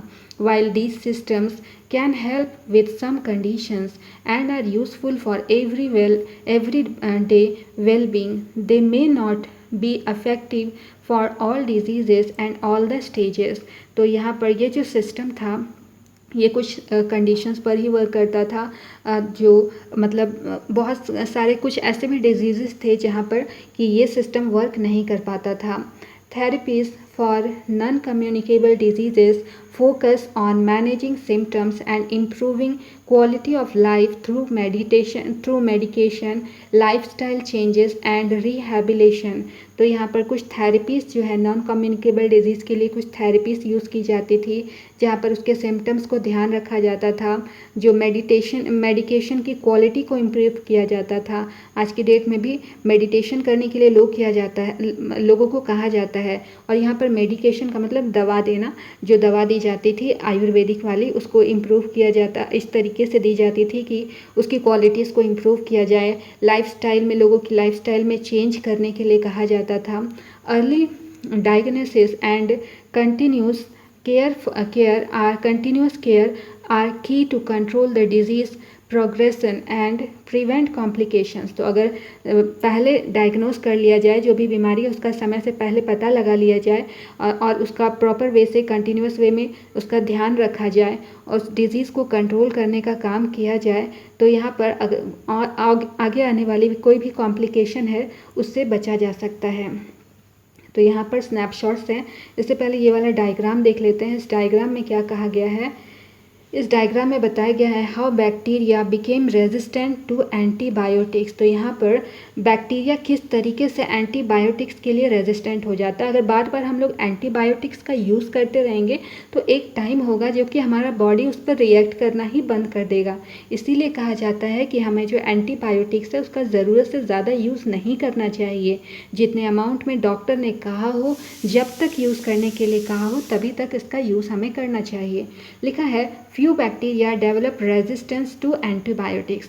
तो यहाँ पर कुछ बैक्टीरिया जो है इसके एंटीबायोटिक्स के लिए यहाँ पर रेजिस्टेंस के तरह यहाँ पर वर्क करते हैं। यहाँ पे ये डायग्राम दिखा है, यहाँ पर एक बैक्टीरिया यहाँ पर वर्क कर रहा है ऐसा।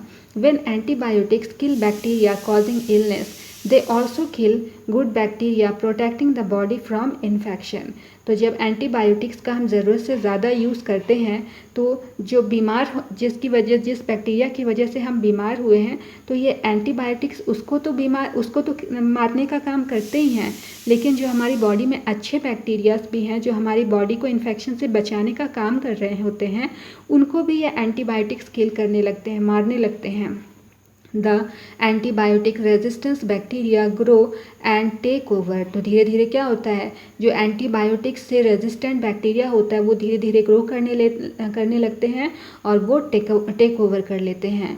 Some bacteria transfer antibiotic resistance to other bacteria causing more problems। तो कुछ ऐसे भी बैक्टीरिया होते हैं जो कि एंटीबायोटिक रेजिस्टेंट बैक्टीरिया को दूसरे बैक्टीरिया में ट्रांसफ़र कर देते हैं और इस वजह से हमारी बॉडी में और भी ज़्यादा प्रॉब्लम्स होने लगती हैं। ना यहाँ क्या लिखा है, I need antibiotic for my mother, she has a sore throat and fever. तो यहाँ पर ये जो पर्सन है ये यहाँ पर गया है दुकान में इसने कहा एंटीबायोटिक को मांग रहा है और उसने कहा है कि उसके जो मदर है उसको सोर थ्रोट है और उसको साथ में फीवर है, इसके लिए उसे एंटीबायोटिक चाहिए। तो इस दुकानदार ने क्या कहा, you must get a prescription from a doctor. तो एंटीबायोटिक इस दुकानदार ने इसे नहीं दी, उसने ये कहा कि आप डॉक्टर से प्रिस्क्रिप्शन ले करके आइए। Are you giving antibiotics to your cattle. यहाँ पर इसने कहा कि क्या आप अपने जो कैटल है, मवेशी है, जो जानवर है, उसको एंटीबायोटिक्स दे रहे हैं। इसने क्या कहा, no I am not using any antibiotic. इन्होंने कहा कि नहीं, मैं किसी तरह का एंटीबायोटिक का यूज़ नहीं कर रही हूँ। तो ये तो बहुत अच्छी बात है।